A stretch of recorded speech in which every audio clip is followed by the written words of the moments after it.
आपको एजुकेट करना चाहिए अपने क्लाइंट्स को कि गुण मिलान इज जस्ट वन पार्ट। लड़के वालों ने आया बोला कि साहब हमारे बेटे की का डिवोर्स हो गया, कि हम कुंडली मिलाने में सिर्फ गुण मिलान करेंगे। हमारे में तो हिंदू धर्म में माना गया है कि ये जन्म तो पूरा उसी के साथ रहने वाले हैं। उसका चंद्रमा 8वें घर में होगा, केतु 4थे घर में होगा, चंद्रमा केतु एक साथ होगा, चंद्रमा राहु एक साथ होगा, यही ये हो गए। क्या करें, यही उपाय है, आपको ही करना होगा। अदरवाइज जो लास्ट चाइल्ड है, जो आपका लास्ट चाइल्ड है, उसके जो प्लैनेटरी पोजीशन है, जैसे आपने बहुत बार देखा होगा, पहले बहुत बढ़िया चल रहा था, फिर पहला चाइल्ड हुआ, वाइफ की तबीयत खराब होने लग गई, दूसरा चाइल्ड हुआ, वाइफ की तबीयत उससे ठीक हो गई। बोले पहले बच्चे का चंद्रमा खराब था, चंद्रमा माँ का कारक है, खराब था, माँ बीमार रही, माँ परेशान रही, दूसरा चाइल्ड हुआ, सब ठीक हो गया। बहुत बार आपने ये भी देखा होगा कि किसी बच्चे के जन्म के बाद अचानक प्रॉस्पेरिटी आ जाती है। भैया उसके बच्चे की कुंडली में नवा हाउस, फादर और मदर, ये तीनों बढ़िया होंगे, किस्मत बढ़िया, 9th हाउस, फादर के लिए बढ़िया, मदर के लिए बढ़िया, तो बढ़िया हो गया, एकदम बढ़िया, उसका लाइफ में राइज शुरू हो गया।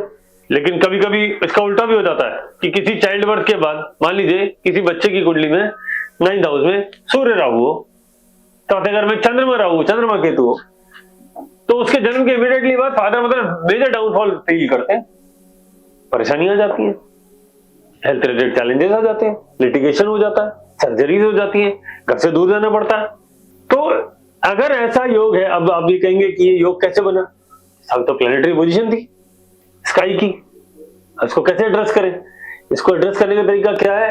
इमीडिएटली बच्चे के जन्म के बाद देख लीजिए, अगर आपको मोटा मोटा आइडिया हो, जैसे अभी सूर्य ग्रहण गया, चंद्र ग्रहण गया, इस बीच में जिसका भी जन्म रहा होगा उसको परेशानी आएंगी, उसके पेरेंट्स को, क्योंकि चंद्र ग्रहण था, सूर्य ग्रहण था।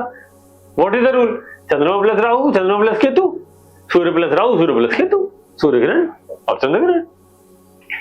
तो अगर किसी को पता है कि ऐसा योग है और उसका संबंध फादर मदर से रिलेटेड आ रहा है या किसी जीवन के ऐसे एस्पेक्ट से आ रहा है, तब तक उसका उपाय नहीं होगा, कुछ नहीं होगा। और लोग बस यही गलती कर जाते हैं, इन उपायों को वो इग्नोर कर जाते हैं और वो आगे जाके बड़े बड़े बुरे इम्पैक्ट डालते हैं। तो जब भी हम उपाय की बात करें, जब भी हम रिलेशनशिप की बात करें, आज हम बात कर रहे हैं, आपके सवाल जो आ रहे हैं वो रिलेशनशिप से रिलेटेड है। मान लो 7वें घर में चंद्रमा राहु, चंद्रमा केतु, सूर्य राहु, सूर्य केतु, बुध राहु, शुक्र राहु, बुध केतु, शुक्र केतु, ये ऐसे रूल्स है, जहां बैठेंगे वो बिगाड़ देंगे। 7वें घर में बैठे रिलेशनशिप गया, 5वें घर में बैठा रोमांस गया, पहला चाइल्ड गया। जैसे ही आप 5वें घर में थे, पहला चाइल्ड हुआ, परेशानी आ गई, लेकिन 7वें घर में परेशानी नहीं, इमीडिएटली विद इन 2-3 ईयर दूसरा चाइल्ड प्लान करो, चीजें ठीक हो जाएंगी। ये तो योग है। आप जितना साइंटिफिकली इन रूल्स को, योगों को समझेंगे, उसके हिसाब से आपको रिजल्ट मिलेगा। यही उपाय है। उपाय का मतलब हमेशा कोई बहुत बड़ी बड़ी पूजाएं कराना नहीं होता है, हमेशा दान पुण्य नहीं होता है। आपकी कुंडली में ये योग है, ये खराब था, आप ये वाला योग एग्जीक्यूट करा दीजिए। एग्जीक्यूशन का तरीका क्या है? ये तरीका जी मैंने आपको कुछ एग्जांपल दे दी, खत्म। इस योग को एग्जीक्यूट कराना ही उपाय है, यूं समझ लीजिए। उपाय का मतलब हमेशा लाखों रुपए का पूजा पाठ शांति नहीं होता है, ये भी एक उपाय है, ठीक है ना। और मुझे और क्या सवाल है? अगर किसी की फर्स्ट मैरिज सक्सेसफुल नहीं हुई है तो क्या हम ये कह सकते हैं कि उस पर्सन की सेकंड मैरिज भी सक्सेसफुल नहीं होगी? नहीं मैडम, ऐसा बिल्कुल नहीं कह सकते, ये देखना पड़ेगा।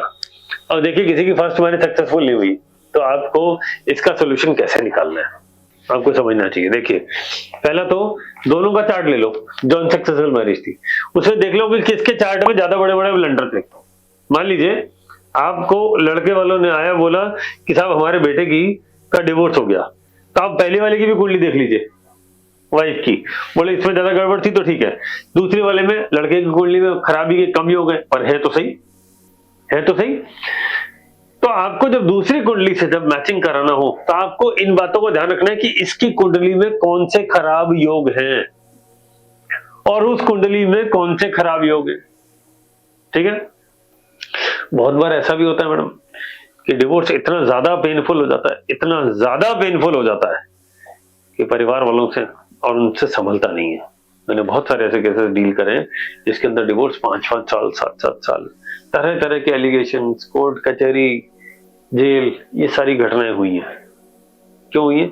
उनके चार्ट में योग था कि डिवोर्स आसानी से नहीं होगा, सालों लगेंगे। तो आपको ये समझना पड़ेगा, जैसे चार्ट में वो योग था ऐसे ही हो सकता है सेकंड मैरिज के बाद वो योग ना हो, वो इस तरह की घटनाएं ना हो। कैसे ना हो, एग्जांपल देकर बताता हूँ।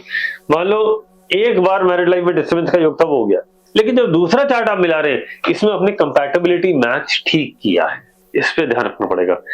कंपैटिबिलिटी मैच में आप उसमें बहुत सारी चीज देखेंगे, आप देखेंगे मन मिलता है कि नहीं, नेचुरल अट्रैक्शन है कि नहीं, सराउंडिंग्स का क्या रोल है,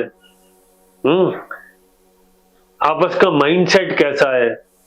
एक बहुत ही इंट्रोवर्ट पर्सनैलिटी, एक्सट्रोवर्ट पर्सनैलिटी है ना। एक अपने फैमिली को वैल्यू ही नहीं कर रहा है, एक अपनी खाली फैमिली को ही वैल्यू करे जा रहा है, तो मिसमैच हुआ। तो मिसमैच जितना कम से कम हो, और अगर कोई मिसमैच हो तो वो मैनेजेबल हो, वहां तक तो ठीक है। दो लोगों की शादी हो रही है, दोनों सेम नहीं हो सकते, ये तय है। दोनों अलग जरूर होंगे, चाहे दोनों के जन्म में एक दो दिन का ही फर्क हो, एक दिन का ही जन्म हो, फिर भी दोनों अलग होंगे। दो अलग अलग परिवारों में पले बड़े हैं, बैकग्राउंड का फर्क है, अंडरस्टैंडिंग का फर्क है, अपब्रिंगिंग का फर्क है, सेम तो हो ही नहीं सकते, पॉसिबल नहीं है। तो आपको दोनों को चार्ट को ये मिलाना पड़ेगा और आपका सारा एक्सपीरियंस उसके अंदर डालना पड़ेगा कि इस ऐसे में हर प्लैनेट को देख के ये प्लैनेट ये करवाता है, ये प्लैनेट ये करवाता है, ये प्लैनेट ये करवाता है। ऐसे ही दोनों के चार्ट में देखना पड़ेगा और उसके बाद आपको ये बताना पड़ेगा। जैसे मान लीजिए लड़के के चार्ट वाले आपके पास आए है ना, उसके पेरेंट्स आए, बताया कि साहब ये चार्ट है, इसमें ये चीजों में इशू है, आप इस पे एग्री करते हैं कि हम इसको मैनेज कर सकते हैं, शादी कर लीजिए, नहीं कर सकते छोड़ दीजिए। Match making does not always mean कि 20 गुण मिल गए, 22 मिल गए, 24 मिल गए, 28 मिल गए और जी कर लो जो कर लो, ऐसा कुछ नहीं होता है। आपको इस पे जाना ही पड़ेगा कि ये इसके हर एक चार्ट का स्वॉट एनालिसिस करना पड़ेगा, strength, weakness, opportunities and threats, ये चारों चीजें दोनों चार्ट की करनी पड़ेंगी। अब कई बार ऐसे भी लोग आते हैं, साहब मेरे को जी इस लड़की शादी करनी है, मेरे को इस लड़के की शादी करनी है, उसकी कुंडली में शादी का योग 2 साल बाद आएगा, इसका भी चल रहा है, क्या करें क्या करें। तो फिर दोनों में कॉमन पीरियड निकाला जाता है, इसका योग कब है, इसका योग कब है। या नवमांशा को ट्रांजिट लगा के देखा जाता है कि इसका 3 महीने का वो बीच में, इस 1 साल के अंदर इसका योग नहीं है और इसका तो पूरा योग चल रहा है, लेकिन कॉमन बीच में 2 या 3 महीने का एक ऐसा योग है, उस बीच में शादी करा दो, ठीक हो जाएगा। आपको ये बातें समझनी पड़ेगी, ये ट्रिक्स है, इनके हिसाब से काम होगा। तो अब जब आप बात करें दूसरी शादी की, तो देख लीजिए दूसरी शादी के वक्त उस लड़की की कुंडली के योग, उस लड़के की कुंडली के योग, कि अगले 10 साल 20 साल रिलेशनशिप को लेके बड़े ब्लंडर्स तो नहीं होने वाले, ऐसे लड़के में देख लीजिए, ऐसे लड़की में देख लीजिए, चीजें ठीक है। और कोई सवाल? हाँ जी सर, अक्सर ये देखा गया कि फर्स्ट चाइल्ड के बाद हस्बैंड वाइफ के बेडरूम रिलेशनशिप या तो खत्म ही हो जाते हैं या बहुत कम हो जाते हैं, तो ये क्या कुंडली में योग होता है, और अगर होता है तो इसके कुछ उपाय हैं इसको सही करने के? देखिए चाइल्ड बर्थ तो एक ऐसी घटना है, ऐसी और भी बहुत सारी घटनाएं हो सकती है आपका। अभी जैसे मैं बात कर रहा था, 5वां घर फर्स्ट चाइल्ड, 7वां घर सेकंड चाइल्ड और 9th house third child, right. तो अगर आपका मान लो फर्स्ट चाइल्ड के बाद ये समस्या आई, फर्स्ट चाइल्ड के बाद ये समस्या आई, जैसे किसी कुंडली में शनि 5वें घर में है, पहले चाइल्ड बर्थ के बाद उसकी समस्या आनी है ना। क्योंकि शनि क्या है, शनि क्या है, दुख का देवता। शनि क्या करेगा, मन हटा देगा वहां से, तो आपका चाइल्ड के बाद रोमांस खत्म हो जाएगा। यही शनि 7वें घर में हो, तो 7वें घर में सेकंड चाइल्ड के बाद हस्बैंड वाइफ को एकदम दूरियां ला देगा, आपस में इंटरेस्ट खो देगा। जैसे शुक्र का काम है मेल और फीमेल के बीच में नेचुरल इंटरेस्ट पैदा करना, अट्रैक्शन पैदा करना, शनि का काम है उसे खत्म करना। तो अगर आपका 5वें घर में शनि है तो पहले चाइल्ड के बाद ये समस्या आएगी, इमीडिएटली दूसरा चाइल्ड 2-3 साल में प्लान कर लीजिए, ज्यादा लेट ना करें।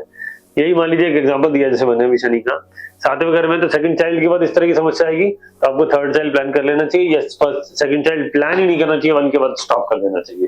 तो आपको इन चीजों को समझना होगा।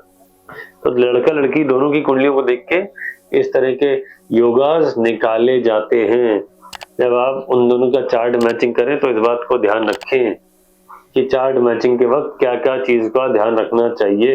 ये सारी बातें जो हमने करी हैं, ये सारे रूल्स, इनको समझ लीजिए और इनके हिसाब से कुंडली मिलान करिएगा।